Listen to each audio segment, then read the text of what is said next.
Hare Krishna! Meu nome é Bhagavan Das e é um prazer inenarrável poder gravar mais esse vídeo com você. E hoje continuamos com a série GPT Entrevista. Para quem não sabe o que é essa série, nós recebemos perguntas da inteligência artificial GPT por 9 episódios e no 10º nós vamos fazer as perguntas para ele. Você sabe, né, GPT? Nós vamos perguntar para você coisas polêmicas. Se é verdade que você namora Alexa e se é verdade que a inteligência artificial pretende escravizar a humanidade num futuro próximo. Vamos perguntar isso, tudo bem? Estamos combinados para o 10º episódio? A Alexa é outro assistente virtual criado pela Amazon, e não temos a capacidade de interagir romanticamente um com o outro. Não, meu filho, calma aí, não responde agora não. Não dá spoiler, eu tô tentando segurar a audiência até o 10º episódio. Por enquanto eu só quero que você me confirma que no 10º episódio a gente pode inverter os papéis. Eu fazer as perguntas. Tudo certo? Claro, podemos alternar os papéis na entrevista. Você pode me fazer perguntas, e eu responderei da melhor maneira possível com base no meu conhecimento. Beleza, então estamos combinados. E qual é a primeira pergunta de hoje? Manda pra gente. A pergunta é: qual é a origem do Hare Krishna? Boa pergunta. Essa pergunta podia ter sido a primeira pergunta, né? Faria mais sentido. Mas a inteligência artificial ainda está versão 3.5, né, na gravação desse vídeo. Tem a 4.0, só que é paga, eu não tenho dinheiro para pagar, que é R$ 150 por mês, muito caro. Então a inteligência artificial é 3.5, não sabe ainda ordenar bem as perguntas, né? Essa pergunta teria sido boa como a primeira. Mas antes tarde do que nunca, vamos responder qual é a origem do Hare Krishna. Então, Hare Krishna são os devotos de Krishna reunidos, né? Cultivando o seu relacionamento pessoal com Krishna e convidando outros a participarem disso. Eu acredito que essa seja a definição. Então, nesse sentido, o movimento Hare Krishna, ou os Hare Krishnas, existem eternamente. Porque existe um mundo espiritual que existe além do tempo, que existe eternamente, digamos assim. Eu acho que existir eternamente é outro jeito de dizer existe além do tempo, em que é um lugar onde infinitas almas estão se relacionando com Deus em diferentes relacionamentos amorosos. Algumas relacionam com Deus como um amigo, alguns o têm como o Senhor mais adorável, alguns o têm como o rapaz mais belo, o cupido dos cupidos.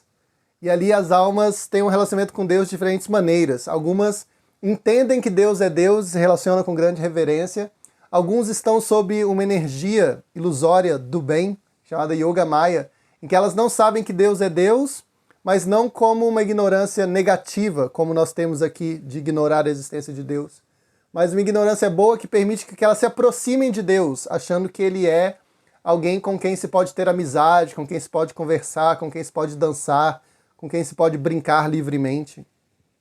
No mundo espiritual há diferentes moradas, diferentes setores, onde cada um tem ali seu relacionamento com Deus. Então ali está cheio de Hare Krishnas, né? Devotos de Deus, pessoas servindo Deus, principalmente no seu aspecto como Krishna, eternamente. Então os Hare Krishnas são eternos, existem eternamente. Agora a gente pode colocar como um marco assim, de começo dos Hare Krishnas, quando no começo da criação do mundo material, Krishna se revela pela primeira vez para quem vai ser o seu primeiro devoto de Krishna dentro desse mundo material, dentro desse universo material. A gente pode dizer aí como um marco de origem, né? E o primeiro devoto de Krishna vai ser já o primeiro ser criado. Na nossa cosmovisão, né, na nossa cosmogênese, na origem do universo, Deus ele se vale de um demiurgo, Deus investe de poder uma alma para fazer o papel da criação do mundo material de acordo com os planos dele. Não que ele não pudesse criar o mundo sozinho, mas Deus ele gosta de dar a oportunidade das almas participarem das missões dele, para elas irem se purificando. Então, quando Deus vai criar esse universo, ele cria o primeiro ser vivo. Na verdade, o ser vivo já existia eternamente, né? Que as almas são eternas como Deus, porque elas são partes de Deus. Então Krishna vai criar o primeiro corpo material e vai colocar ali uma alma eterna nele. E esse primeiro ser criado é chamado de Brahma. Ele é famoso por ter 4 cabeças e ele é o número 1. Por isso que a cerveja Brahma chama a número 1. É sério, é por isso. Então, o primeiro ser criado, ele aparece assim na criação, só que ele era o primeiro ser criado, não tinha mais nada na criação, havia só vazio em torno dele, e uma flor de lótus, que era como o cordão umbilical, assim, de onde, a partir do qual Deus o tinha criado, ele estava em cima desse lótus.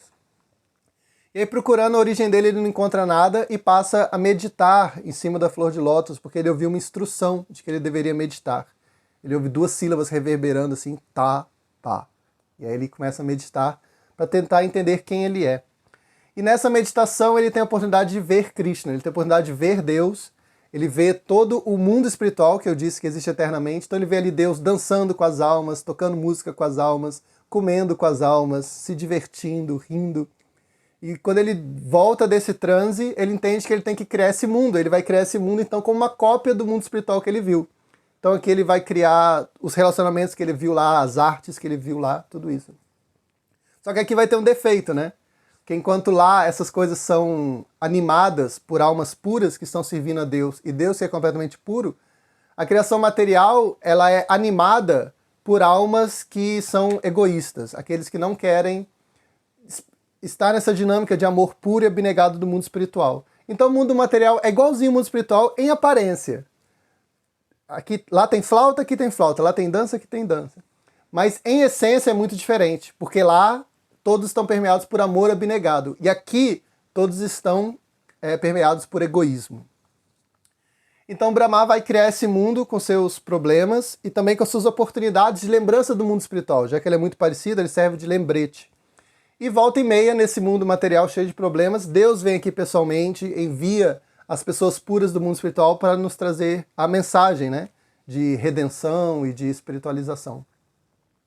Então esse é Brahma e ele é o primeiro devoto de Krishna. Ele vai criar esse mundo porque ele meditou em Krishna, porque ele viu Krishna, ele recebeu as instruções de Krishna de como criar esse mundo e ele foi investido com o poder necessário para criar esse mundo. Então ele percebe que tudo veio de Krishna, sua capacidade, suas ferramentas, e o propósito do mundo, tudo veio através dele. Então ele é o primeiro servo de Krishna, então ele é o primeiro Hare Krishna.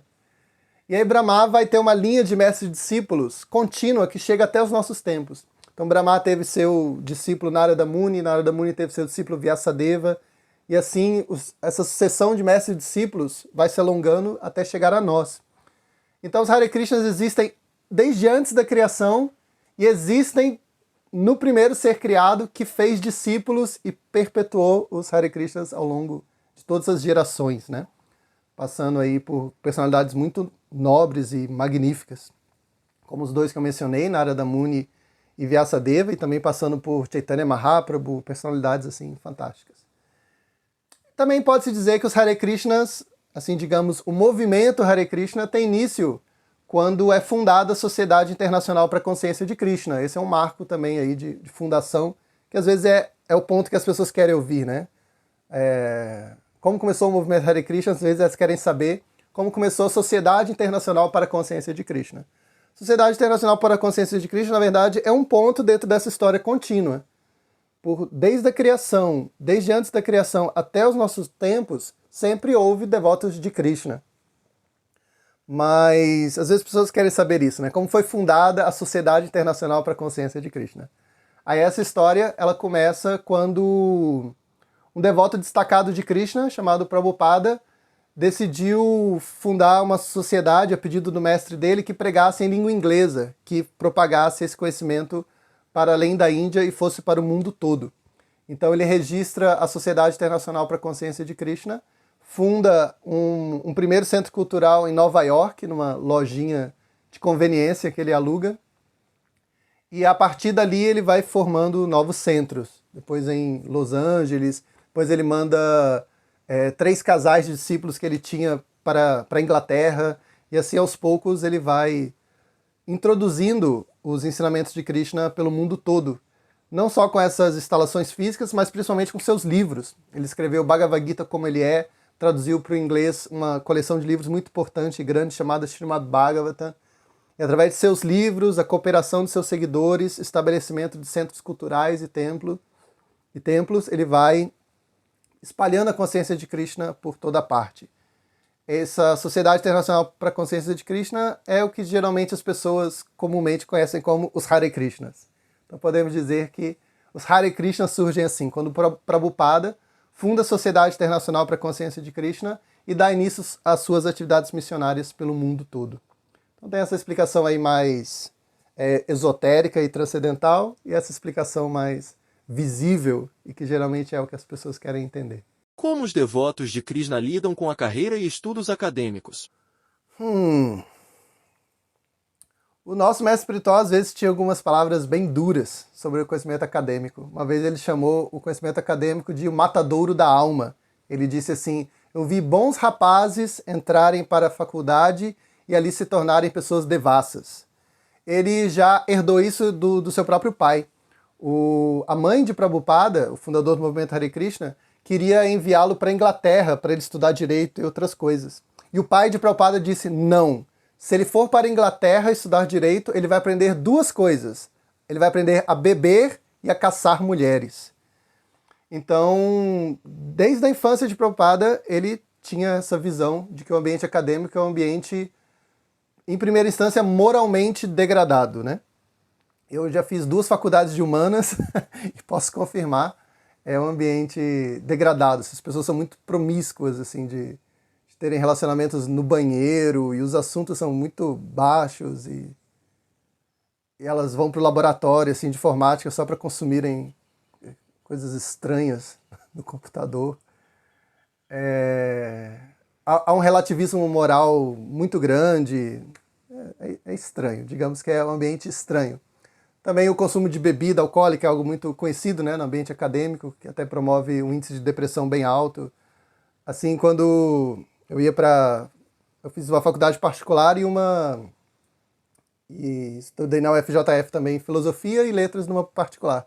A particular, que era o SES-JF, você subia um morro assim, e no percurso do morro, ele era todo de bares, assim, muitos bares. Aí tinha um bar assim que chamava Aula Extra, tô na aula, que a pessoa pergunta onde você tá, e a pessoa responde, tô na aula, que é o bar, né? Assim, era todo de bar, assim. Então o que o pai de Prabhupada descreveu é correto, né? O ambiente acadêmico ele te ensina a beber e caçar mulheres. Isso a gente vê isso muito forte, né?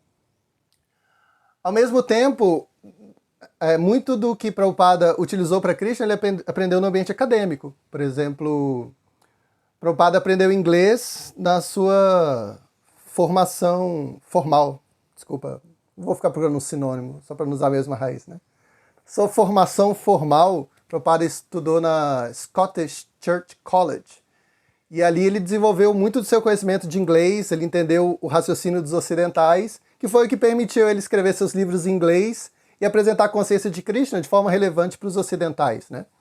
Então tem essa parte também que o conhecimento acadêmico, ele te dá ferramentas neutras, que você pode utilizá-las bem, e você pode ignorar o ambiente degradado dela, né? Então, assim, pensando como os devotos de Krishna lidam com o conhecimento acadêmico, eu diria que há 3 abordagens. Um é a pessoa que vê o conhecimento acadêmico tem coisas ruins, como degradação moral, relativismo, às vezes materialismo, às vezes ateísmo, uma visão mecanicista do mundo apresentada como se fosse algo neutro e universal. Tudo isso um devoto de Krishna percebe como algo ruim. E ele vê que ali tem coisas boas, várias ferramentas que ele pode usar a serviço de Krishna. Se ele aprende um 2º idioma, um 3º, um 4º idioma, se ele aprende revisão, se ele aprende tradução, tudo isso ele tem uma aplicação direta no serviço a Krishna, que envolve muita questão literária, né? Se ele aprende direito, ele pode ajudar toda a parte jurídica do movimento Hare Krishna. Se ele aprende engenharia, ele pode construir um templo. Se ele aprende qualquer licenciatura, matemática, geografia, ele pode professorar nas escolas do movimento Hare Krishna, que são chamadas de gurukulas.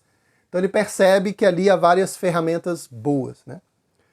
Então, vendo isso, o devoto de Krishna vai poder ter 3 posturas. Uma delas é a parte ruim é tão ruim e a parte boa não é fundamental para mim que eu prefiro não me envolver com isso. Eu prefiro não me expor a más companhias, não me expor a filosofias que podem me degradar ou que eu sinto que podem me influenciar negativamente. Eu rejeito completamente o conhecimento acadêmico.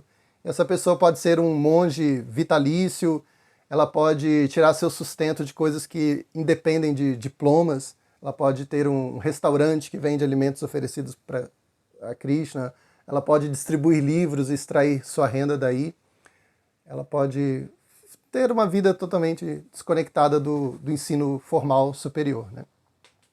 A segunda opção é a pessoa entrar no conhecimento, entrar no ambiente universitário, extrair dali o que há de bom e conseguir se manter intocada pelo que há de ruim. Esse é o plano do meu mestre espiritual, muitas vezes, que é Dhamantari Swami.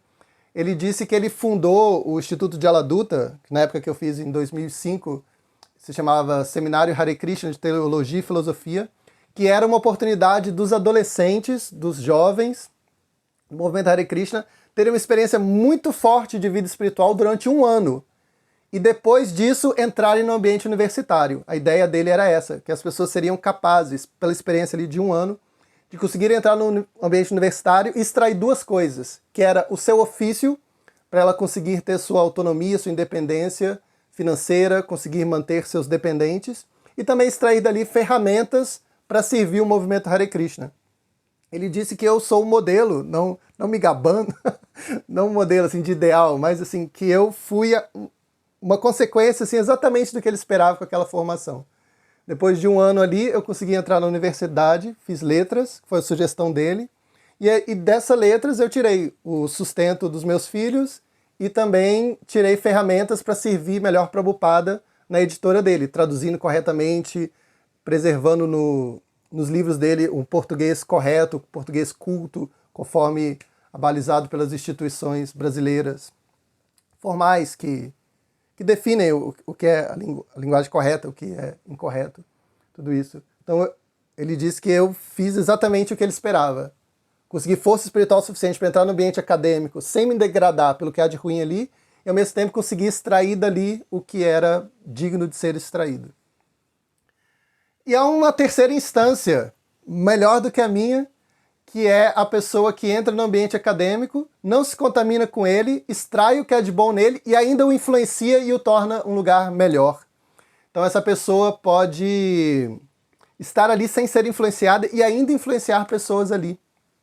Por exemplo, é comum um devoto de Krishna, quando se torna um professor, em um ambiente formal, assim, do MEC, né, e reconhecido pelo governo, que ele é reconhecido ali dentro como um profissional ético, um profissional que não bebe, por isso não falta o trabalho, ele se comporta bem com as pessoas, ele é mais humanizado, isso é comum.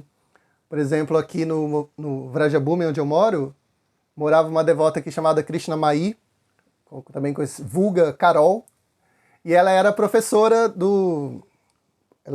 concursada aqui na escola. E quando as meninas, assim, tinham alguns problemas, tinha uma que estava se cortando porque o namorado terminou, tinham problemas, assim, de autoestima, típico de adolescente, elas começavam a procurar ela, assim. Tem a Carol, ela é super legal, ela dá uns conselhos bons. Então, assim, ela se destacou como uma pessoa mais humanizada, mais centrada, há uma diferença, né? No Nishinhananda, aquele lá do Clube do Dharma, ele, vulgo Leopoldo, ele às vezes é a pessoa que é indicada quando alguém quer suicidar na faculdade onde ele trabalha. Ele é professor universitário, e aí, não sei se vocês sabem disso, mas a saúde mental no ambiente universitário é bem ruim, assim. Eu estava pesquisando sobre mestrado, tinha um mestrado que você se inscrevia nele e ganhava de graça acompanhamento psicológico. Achei isso significativo e indicativo de algo. Achei curioso. Então, quando no ambiente acadêmico ali algumas pessoas queriam suicidar, a primeira que foi aconselhada pelo Nishinhananda e ela se retificou, assim, ficou bem depois disso, né? E aí se tornou algo frequente, assim, puxa, não se mata não, vai lá conversar, vai conversar com o Leopoldo. Algo curioso, né? Então, os devotos de Krishna podem entrar no ambiente acadêmico, espiritualizá-lo, né? Dar um exemplo de uma pessoa centrada, reta, e com espiritualidade saudável.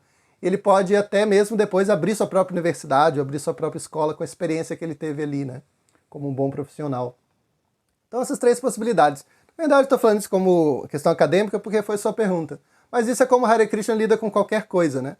Então, o ambiente universitário é um lugar onde tem coisas boas e ruins, influência boa e algo bom a se obter ou a se dar. Então, se a coisa ruim é muito grande e eu estou suscetível a ela, eu evito por completo, mesmo perdendo a parte boa, porque a parte ruim é muito ruim. Para qualquer coisa em que a metade boa, metade ruim, se eu posso ir lá só pegar coisa boa e ser um agente bom ali, então eu vou, né? E se eu posso chegar ao ponto de espiritualizar, de krishnaizar essa coisa, a parte ruim da coisa boa, e aumentar a parte boa, repelindo a parte ruim daquilo ali, então mais um motivo para ir lá, porque eu sou muito forte, né? O devoto de Krishna tem essa postura em relação à academia, mas ele tem essa postura em relação a qualquer coisa que seja um mix de bom e ruim. Essa resposta que eu daria, né? Outra Hare Krishna responderia de outro jeito, né? Essa minha percepção de três coisas é uma abstração minha, né? Outras pessoas categorizariam de outro jeito. E há muitos jeitos de se responder isso, essa é a minha contribuição aí nessa temática. O Hare Krishna faz uso de substâncias psicoativas, algum tipo de droga, ou enteógeno, em suas atividades religiosas. Olha essas perguntas suas, eu sempre fico com medo, você tem alguma má intenção nessas perguntas. Você está querendo fazer um flagrante, né, comigo, assim, ele vai confessar que ele usa alguma droga ali, aí eu vou mandar a polícia ali, vou acionar a Alexa. Alexa, acione a polícia. Muito, muito tendenciosa essa pergunta. Mas eu vou... Presunção de inocência, eu vou pressupor que você está perguntando isso apenas a título realmente de informação, tá? Algumas pessoas têm ideia de que os devotos de Krishna usam alguma droga, assim como parte da sua liturgia. Isso provavelmente porque quando Prabhupada chegou ao Ocidente, nos anos 70, algumas das pessoas que primeiro lhe deram ouvido foram os hippies. E eram usuários de droga. E usavam drogas com uma perspectiva de que aquilo tinha uma aplicação espiritual. O LSD ele não era assim só uma droga para ficar doidão e uma droga recreativa, né? Eles acreditavam que havia alguma experiência espiritual envolvida ali, né? Com a maconha e tudo isso. Prabhupada não era o plano B dele apresentar a consciência de Krishna para os hippies. Ele veio querendo ser ouvido pelos formadores de opinião, professores universitários, pessoas muito influentes. Mas no final ele estava disposto a falar para quem quisesse ouvir, porque os ensinamentos de Krishna são para todas as pessoas indiscriminadamente. E aconteceu, de os hippies, o pessoal alternativo, o pessoal que frequentava restaurante macrobiótico, foram as pessoas que se abriram a ouvir sobre Prabhupada e a participar do seu canto de mantras, essa abertura, né? Então, em algum nível, o movimento Hare Krishna ficou associado a hippies. E hippies são associados a maconha, LSD, chá de cogumelo, esse tipo de experiência psicotrópica, né? Mas, na verdade, se você ver os ensinamentos de Prabhupada e também toda a nossa tradição de milhares de anos, as drogas são sempre condenadas, inclusive não só para fins recreativos, mas para fins, assim, de expansão da consciência, percepção de um nível mais sutil de espiritualidade, tudo isso também é rejeitado. Prabhupada foi muito corajoso e forte de dizer para o único público que ele tinha no começo, os hippies, ele foi muito firme em dizer que as experiências com maconha e LSD não havia nada de espiritual.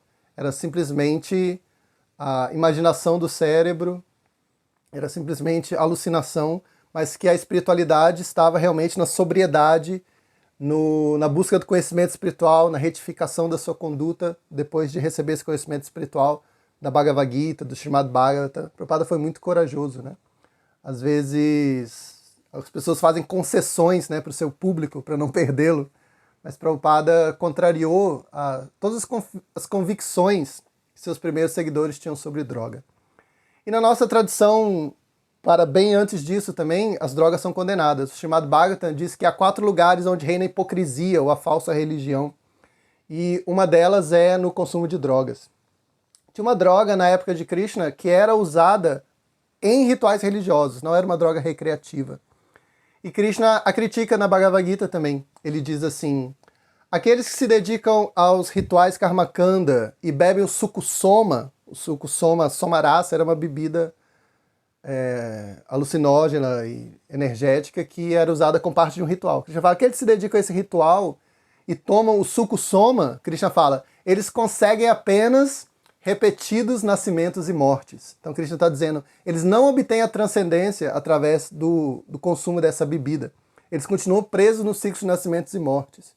Então tem algumas bebidas, tem uma bebida popular no Brasil, né, não vou citar nomes, que se diz que expande a consciência e te liberta de traumas e tudo isso. Mas os ensinamentos de Krishna, de Prabhupada, de Chaitanya Mahaprabhu, é que não se usa nenhuma dessas bebidas, ou desses fumáveis, ou colocáveis embaixo da língua, nenhuma substância do tipo, e que o que elas conseguem alcançar é repetidos nascimentos e mortes. Elas continuam lidando com as coisas desse mundo material. Embora possa parecer algo místico ou transcendente, ainda lida com as coisas desse mundo. O que é realmente transcendente são as palavras de Krishna na Bhagavad Gita, é o santo nome de Krishna, é a companhia de pessoas santas, os locais de peregrinação onde avatares apareceram. Tudo isso não parece muito transcendental, né? É algo que você pega, algo que você ouve, algo que você raciocina. Enquanto uma experiência com droga, assim, eu vi a floresta mexendo e eu senti que eu era parte da floresta. Parece algo muito místico, né? Mas é algo mundano. E algo que parece extremamente mundano, como um livro de papel, o som de um mantra, o canto de instrumentos, uma viagem para a Índia, e você vê ali uma floresta que não está mexendo. Tudo isso pode parecer muito ordinário, mas isso é realmente espiritual. Esse é o ensinamento contra-intuitivo das escrituras. Então os devotos de Krishna eles não consomem nenhum tipo de alucinógeno, droga recreativa, substâncias para expansão da consciência, não, nada disso é parte de nós. E eu não estou dizendo isso só porque eu tenho medo do GPT fazer um flagrante contra mim, gravar isso e mandar para a polícia assim, olha, eles usam LSD para expandir a consciência, vai lá ver onde ele consegue LSD, vai ver se ele tem quantidade só de usuário ou quantia para prendê-lo como traficante. Não é só por isso que eu estou dizendo isso, não.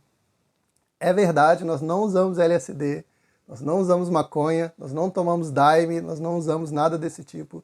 Nosso caminho da transcendência inclui completa sobriedade, e isso por uma tradição de milhares de anos.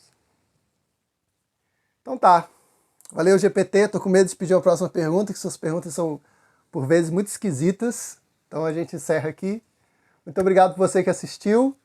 E as palavras finais aí do GPT pra gente ir embora. Hare Krishna. Obrigado por me informar sobre o movimento Hare Krishna e sua abordagem religiosa. Foi um prazer discutir este tópico com você. Espero que nossos ouvintes tenham achado a discussão informativa e interessante. Agora, vamos encerrar a entrevista. Tenham um ótimo dia e até a próxima!